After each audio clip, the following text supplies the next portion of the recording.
Has all the joy been sucked out of your language learning? Do you just not enjoy it anymore, even though it used to be your favorite thing in the world? I completely get it. I've been in something of a foreign language study slump recently. Anyone who studies languages for long enough is going to go through one. I've been through many. Sometimes it's minor, just some boredom to deal with. Other times it's quite a bit worse. I thought I would go over what I'm doing this time around and what I've done in the past to rekindle my passion for language learning. These are going to go roughly in order of what is easiest and best to address first, and we'll progressively look into more drastic measures I've had to take. Okay, let's go, y'all. Number 1, check your energy levels. So this first strategy is actually a whole bunch of things I'm going to put into one bucket. They're all relatively easy and ridiculously cliche, but also annoying in how effective they are sometimes. They're all about making sure your energy levels are good and jazzing things up if you need to. I'll start with the one I think most people overlook, and that's make sure that your study times are in the correct place in your schedule. If you are a morning person, study in the morning.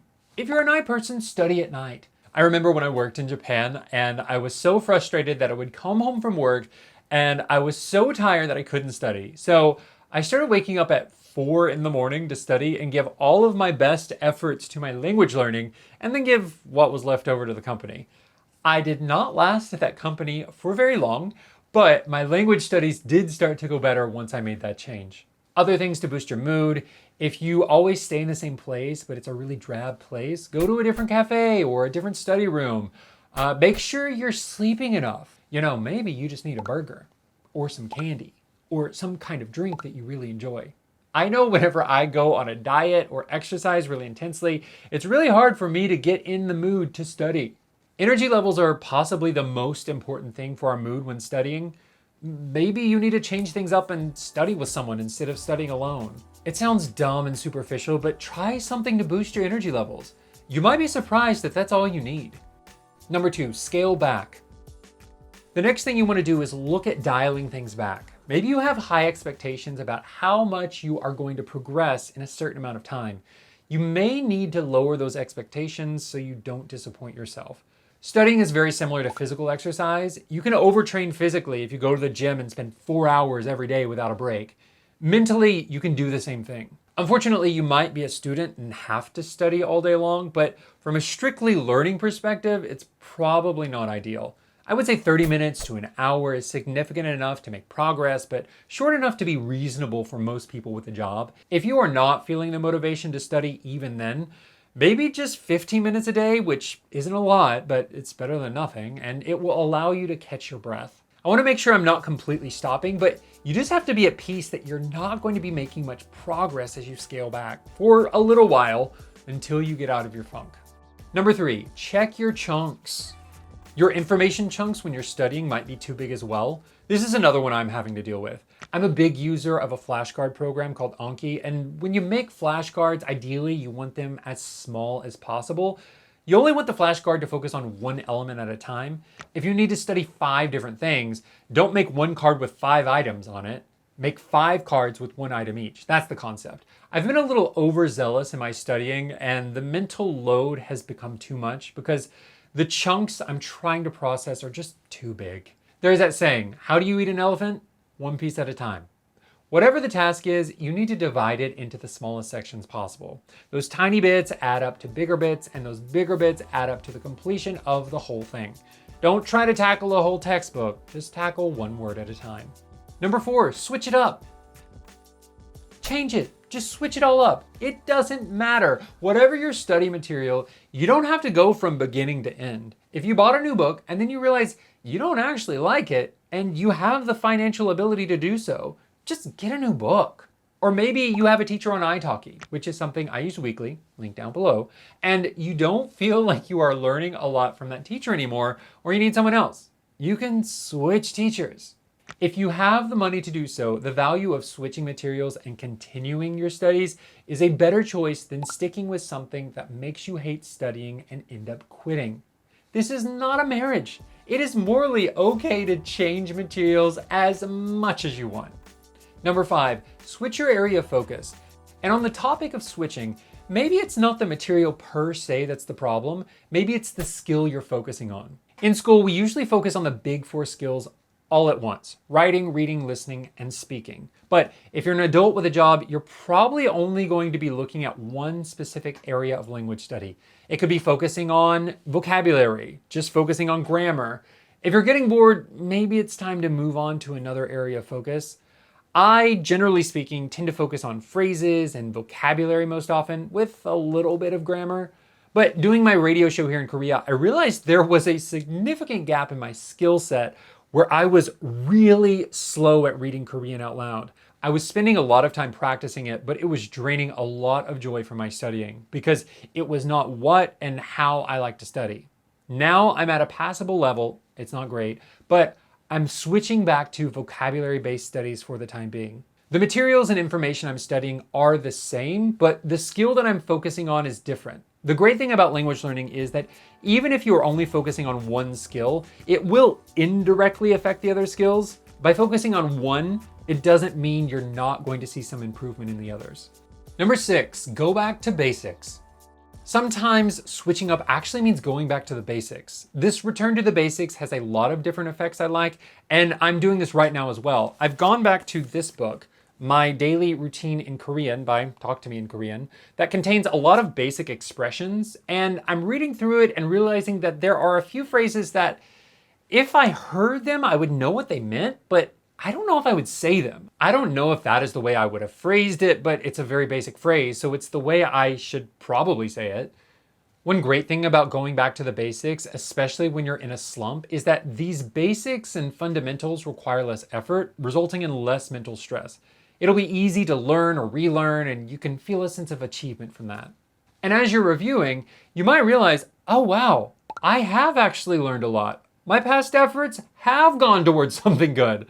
There's even a certain amount of nostalgia that I get when I return to the basics. If it's an old book that I've studied before, I often remember where I was when I studied the book, or I recall the feelings I had when I first started learning the language. It just feels kind of cute, quaint, and nostalgic. Number 7, do a mini quest. Another thing you might try is doing something that you can start and finish quickly. Maybe it's a project for one day or for 1 week. Something of a side quest, if you will, to make you feel like you're making progress again and change up the pace a little bit. For example, if there's a song that you really like in your target language, but you don't know all the lyrics, just taking that for one study session, getting through it, and learning a new song can breathe new life into your studies. Another idea could be to set a goal of learning 20 words on a topic and focusing on that small goal. That sense of going from beginning to end and finishing something is rewarding. One thing I really like to do is make these little flippy pages. I do a lot of studying on my phone because it's more convenient, but going analog every once in a while is really enjoyable. This flippy page thing is something that I learned from my French teacher in high school.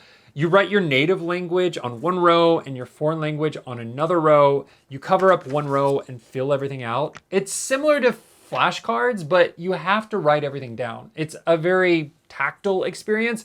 And at the end of the study session, you have a physical piece of paper to show how much you actually studied.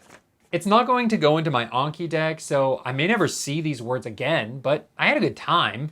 Part of the process reminds me of my high school days, tapping into that sense of nostalgia. It's just another way to change the mood, change the speed, and mix things up a little bit.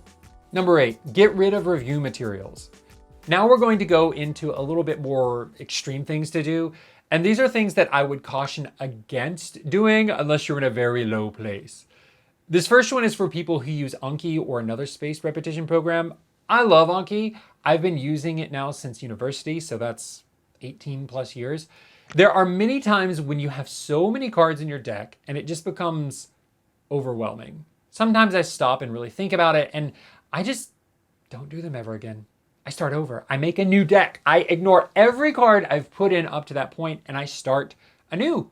They're still there. I can access them later if I need them, but I don't have to study them anymore if I don't want to.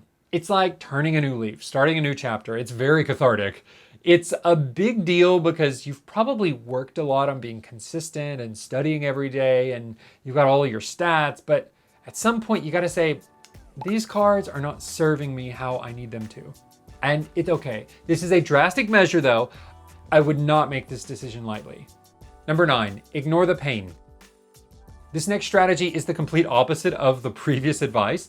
Ignore the fact that you're sad. Ignore the fact that you might be depressed. Just push harder. I want to be very cautious with how I say this because I don't want people to ignore their mental states. However, as someone who's run a couple of half marathons and done a lot of running, there is often a point in a training program where you just don't want to train anymore. Or even worse, you could be halfway done on race day and you just don't want to run anymore. The thing you have to do then is just ignore the feeling and push through. Again, I don't want that to sound toxic, but there are instances where you need to ignore your mental state. I think specifically this works for things that have a very clear deadline or a very clear goal that when it's done, it will stop. Going back to the running analogy, I know when race day is, and I know when the race is going to be over. I'm not going to be doing it anymore. So in those situations, I think ignoring your emotions till the end is more okay. The problem arises when there is something with a more open-ended goal. If you just plan on studying languages for the rest of your life like I do, you can't ignore your mental state indefinitely. Ignoring your mental state has to have a time limit, and it needs to be a short time limit. All that being said, I also want to say, both in studying and in running, there have been times when ignoring my mental state and pushing harder is actually the thing that cures my slump. You reach a critical mass where you make progress, push through whatever wall, and that in itself becomes the encouragement you need. It doesn't happen all the time, and it depends on everyone's individual circumstance. But sometimes the reason we get demotivated is that we're going too slow, not because we're going too fast. Sometimes intensity is what we need. Number 10, just relax, but the right way. So now let me backpedal on everything I just said.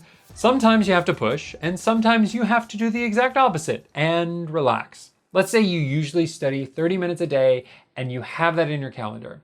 Turn that 30 minutes into a dedicated time to relax. However, this relaxation has conditions. You can do one of two things. The first is you can relax in your target language in whatever way you want. Watch a movie, listen to music, call up a friend, but you are not allowed in any way to touch your mother tongue or any other languages you know. It can be any fun thing you can think of, but it has to be in your target language. We're trying to get back to the love of the language without the pressure of studying, and we don't want your mother tongue to ruin that. So that was option 1. Option 2 is doing absolutely nothing. Meditate if you want, take a long quiet walk, stare at the wall. If you've gotten to the point where you don't even want to engage with your target language at all, we need to get your dopamine levels back down to their base level. De-stimulate and spend some quiet time thinking about this language situation. Deal with some enforced boredom for a little bit, and maybe that'll make studying seem more interesting. Number 11, just quit for now. And lastly, maybe you do just really need to completely quit. The language might not even be for you. Perhaps you don't have a reason to be studying it, and you're trying to force yourself to do something that you really don't need to do. That could be the answer. However, before you do that, I think what you need to do, what I have done, is quit with a deadline. I would say a week is usually sufficient. Take 1 week where you're like, okay, I'm not doing any of this. Then when that 1 week is up, you have to go back to studying. It's a very extreme measure to take. I've done it a few times, and every time I come back, it's still very hard to get the momentum back. Just like exercising, if you take a week off from the gym, that day back at the gym is really hard because you are out of momentum. You're kind of out of the habit, but it can be what you need. This should be the last resort. I would rather pull down to 15 minutes a day instead of 0 minutes a day. I don't like that quitters get a bad rap because quitting can be good if it leads to you doing something else. I quit Japanese, but it led to me being in Korea and having a pretty fantastic career here. Quitting can lead to good things. There are many factors and luck that have played into it, but I don't know if I had just stuck it out with Japanese and living in Japan, if I would be living as good of a life as I am now. So if you feel you need to stop studying on a regular basis, be honest with yourself. Are you being lazy? Are you being weak? If you can rule both things out, and you've really tried and know you're usually a hard worker, then yeah, try quitting. I'm not supposed to say that. I know I'm supposed to be really positive. Generally, people who are positive and encouraging do better on YouTube, but I just want to be realistic. I love language learning. Language learning has changed my life, and language learning is my life at this point, but it's not for everybody. Another thing that might be throwing your mood off is that you're studying the wrong things entirely, and it makes you feel hopeless because you're not making any progress. If that sounds like you, check out this video where I talk about how to know what is worth studying and what is better to avoid. Good luck on all y'all's language journeys, and I'll see you on the next video.